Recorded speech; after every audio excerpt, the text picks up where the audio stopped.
Marcus Rashford has no doubt underperformed this season. For most United fans, this might be a rather familiar sight. Marcus Rashford, sell him. Sell him. It's done. How many times this season has he let himself down, let us down, let the club down? I'm really frustrated with Marcus Rashford at the moment. His body language is a disgrace. It may seem like he has taken a step backwards every now and again throughout his career. There has always been an expectation that he should be the man to lead Manchester United from the front. So far, he has failed to live up to that expectation. His inconsistency has always been questioned now more than ever, which begs the question, is he simply overrated? Or is there more to his story than meets the eye?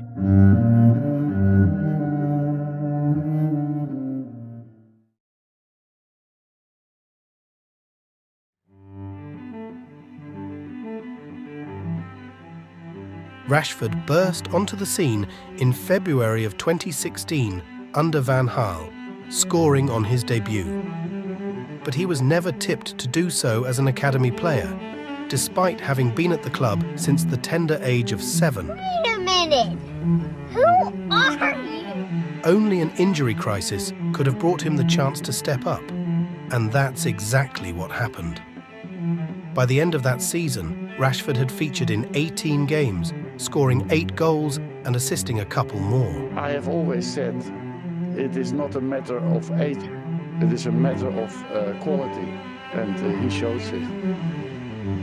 He won the FA Cup in his debut season and became United's newest golden boy.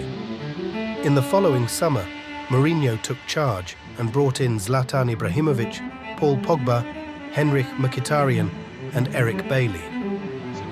Rashford became a key squad player under him, featuring in 53 games across the 2016-17 season, scoring 11 goals. In Mourinho's second full season, United splashed the cash on the likes of Romelu Lukaku, Nemanja Matic, Victor Lindelof and Alexis Sanchez. Their recruitment showed no signs of cohesiveness, signing too many big-name players instead of building a well-rounded squad. Mourinho's pragmatism brought criticism, as United would often sit deep instead of being the aggressor. Rashford, however, took a big step forward in terms of his on-the-pitch impact.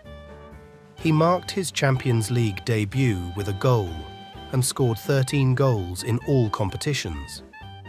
A combined goals and assists tally of 22 showed everyone that Rashford had the potential to become a mainstay at United. The expectations started to grow. That season, United finished second, and Rashford, despite playing fewer minutes, improved his output in both goals and assists, outscoring Cristiano Ronaldo for 3 seasons in a row when comparing their early United careers. Man United fans felt they had finally found their rhythm again and had a player in Rashford who could establish himself at the very top in a matter of 2 or 3 seasons. With the special one at the helm, it seemed the glory days weren't too far now. And just when the fans dared to dream again, it all came crashing down. What is this, huh? Manchester United chose not to spend big money, only signing Fred and a young Diogo Dalot, plus Lee Grant as a backup goalkeeper. This miserly approach frustrated Mourinho. If I speak, I am in big trouble. In big trouble. And I don't... He felt, and rightly so, that the gap between them and their across-town rivals was still too big and could only be closed by bringing in top-quality players. However, Mourinho's treatment of Paul Pogba had created fissures in the dressing room. In his time there, Mourinho had failed to get the best out of his big signings. He was criticised by some sections of fans for not developing and improving young players, instead relying heavily on big money signings. These issues eventually led to his sacking after a string of poor performances. Amidst the unfolding chaos, Marcus had faded into the background. Any player, extraordinary or otherwise, needs stability in order to grow and get better. Instability begets inconsistency, This is where comparisons between him and Cristiano end. Where Ronaldo had the best manager in the world and a balanced team behind him and was thriving in a stable environment, Rashford found himself at a struggling club with no sense of direction.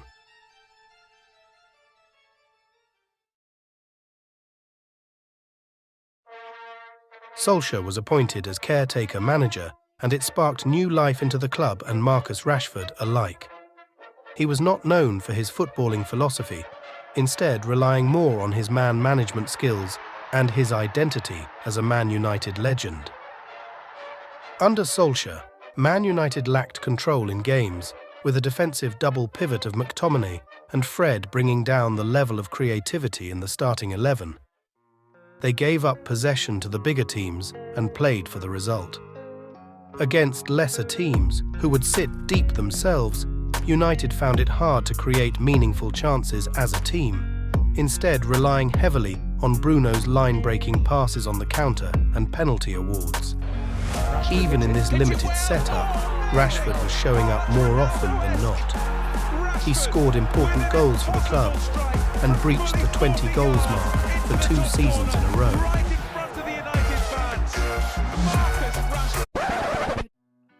During the 2019-20 season, Rashford had a serious back injury and was sidelined for nearly 150 days, missing 13 games for club and country.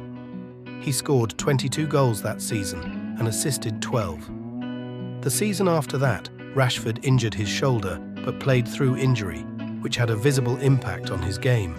He still managed to score 21 goals and assisted another 15. By the end of the 2020-21 season, it was clear that Marcus needed medical attention for the lingering shoulder issue.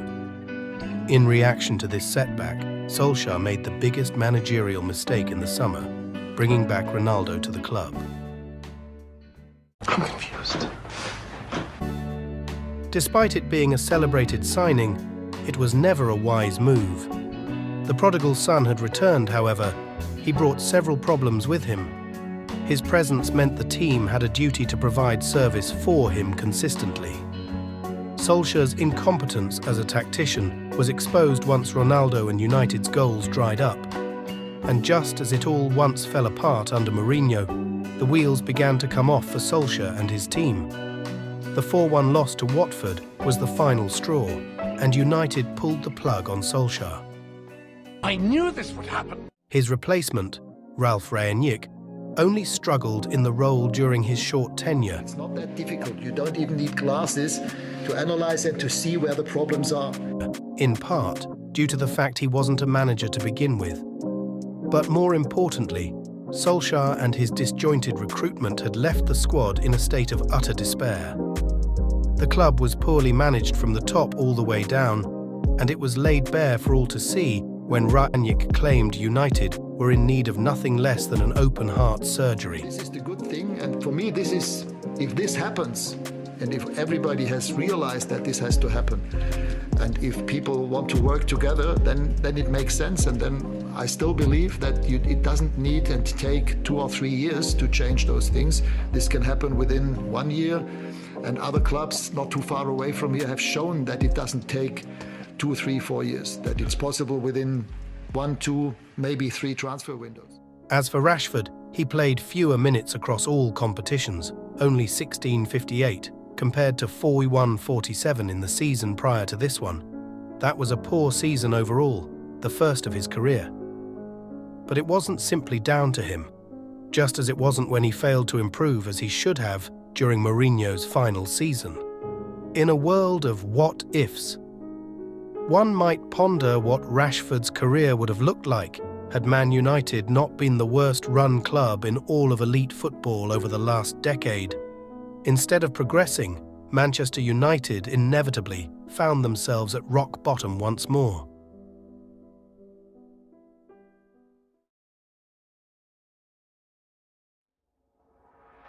With Erik Ten Hag appointed as the manager for the 2022-23 season, it seemed as if United were finally going to stop being a counter-attacking team and play expansive, high-intensity football as they once did.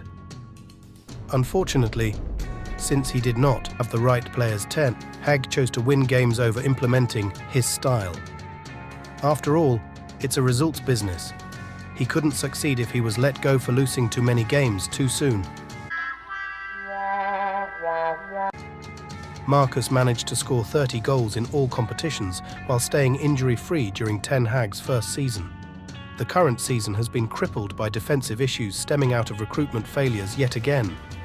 Unbelievable! As Harry Maguire was never replaced in the summer along with David, and multiple injuries to key players like Lisandro Martinez and Luke Shaw that have kept them out for virtually the entire season. And Marcus Rashford has once again been singled out for criticism. Yeah, it is my fault. Many claim that he simply doesn't run enough anymore. Number 39 Rashford, when he used to have that on his back, he was hungry as ever. Now he's got the 10, now he's on 400k, he's looking like Sancho. He just wants to lazy around on the pitch, and it's not working. But the fact is that he never did. His average distance covered during the 2018-19 season as a 21-year-old was just over 10 kilometres, similar to what it is this term. Players like Bruno Fernandes and Rasmus Højlund, on the other hand, average over 11 kilometres per game. Why are you running? Why are you running?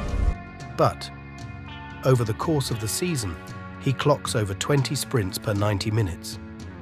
And there is also the issue that he has been played out of position for far too many games. I don't think he's a striker. He operates really from the left-hand side, but fantastic. His finishing is always good, always keeps his shots down, which is really important for a striker. And he's on a great... Out of his 394 appearances for Manchester United so far, he has played as a left winger in only 203 games, which is under 52%. So is it all because of the state of the club that he is underperforming this season? Not entirely. Marcus has registered the lowest non-penalty goals plus assists per game in the Premier League in his entire career this season at only 0.3 per game, a shadow of his 0.7 output last season. Added to that are his shooting stats. So far, his shooting accuracy in the Premier League is only 33.9%, the second lowest throughout his career. For comparison, last season he had 107 shots, 49 of which were on target, giving an accuracy of 45.5%. His conversion rate, too, has fell off a cliff. While last season he took 6.3 shots for every goal he scored in the league, this term he has taken 8.4 shots with 2 out of his 7 league goals being spot kicks. A quick look at his possession stats shows his involvement in the middle third of the pitch has dropped off, despite improvements in the defensive third, highlighting his hesitance in playing one-touch football when he drops deep in order to move the ball up the pitch. In the attacking third, Marcus has been holding on to the ball for too long instead of passing it, trying to do it all by himself. In his first season, Ten Hag saw Rashford as the main man and set up the team in a way that Rashford could maximise his presence in the penalty box, with a total of 183 touches in the opposition box in the league last term, his best over the course of his career. Under Ollie, the front three of Rashford, Martial and Greenwood and their chemistry were the key to scoring goals, supported by Bruno Fernandes. While Ten Hag had trusted Rashford to be the biggest goal threat and set the team up to support him. But for a player trusted with delivering the goods, he isn't very good at it yet. His heading ability leaves a lot to be desired, something he should have improved during the 9 seasons he has been at the club, having only scored 9 goals with his head out of his 130 goals so far for Manchester United. With a special player like Rasmus Højlund at the club, who has already formed a good partnership with Alejandro Garnacho, Rashford no longer needs to be the main man, even if he wants to. Perhaps it's that frustration of having to compete for the spotlight that has brought about his downfall this term. Changing the manager would most likely worsen this behavioural issue, and Rashford must get his head sorted out and find his focus, or he will end up sidelined like Jadon Sancho. Ten Hag has been easy on him, not simply because he is one of the highest paid players at the club, but because he sees Rashford's qualities Rashford is incredible good player and wants to make it work for everyone. Still, Rashford has seen his game time reduced quite a bit this season. Throughout his career, Rashford has worked under managers with little power over decision-making in terms of the direction the club pursues. His form and the peaks and troughs we see when analysing his output over the course of his career is indicative of the path Manchester United have been on, with a forward step usually followed by a huge step backwards. At a well-run club, perhaps the story might have been different for Marcus Rashford. Under a manager like Sir Alex, he could have thrived. Instead, Man United's inconsistency as a football club and their unstructured approach has etched itself permanently into the career of Marcus Rashford, just as the winning mentality of Sir Alex guided Cristiano's career trajectory. With Ineos deciding to steer the ship and fix the holes and leaks this rocking ship has been struggling with, hopefully with a well-laid plan and the right people to execute said plan, a case can be made for both Rashford and Ten Hag to stay and work under the new regime like professionals would be expected to. But whether or not Ten Hag has done enough to stay as Man United manager for the upcoming season is a topic that requires a video of its own. However, simply getting rid of the manager and expecting Rashford to become consistent would be a mistake. For him to be consistent over the next 4 or 5 seasons, he needs to play under a consistent setup, with a well-settled manager who sees him not as an underperformer, but as an important piece of the puzzle. And most of all, he needs stability around him, something not associated with a squad rebuild and a new managerial appointment often. If Manchester United want to get the best out of him, they should keep Ten Hag beyond the end of the season. If they decide to let the manager go, Rashford should follow him out the door, as it would not only bring money in for the squad rebuild that the next manager would undertake, but also free up the left wing spot for someone like Mason Mount, a creative player who would provide service for Rasmus Højlund. Whether Marcus Rashford takes a step forward or backward next season will depend on the club as much as it does on him.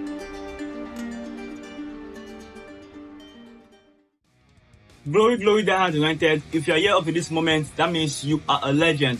Thank you for watching this video. But leave your comment in the comment section below. Tell me, what do you think is the solution to this problem? Should United stick with the manager and allow Rashford play his best football yet? Because of course we have seen him play very well last season. This season has dips. But sticking with Ten Hag and allowing him to work on Marcus Rashford, there are higher chances of him playing back at his best once again. Or do you think we should sell off Marcus Rashford in the summer? Tell me in the comment section below. And of course, let us know what your thoughts are generally about everything concerning the club. Don't forget, this is Die Hard United, the one stop for everything Manchester United. Your like, your share, your subscription will go a long way to supporting us to bring out more content just like this and even better content. But don't forget, like I said, if you are here up to this moment, you are a legend, and I will see you all on the next one.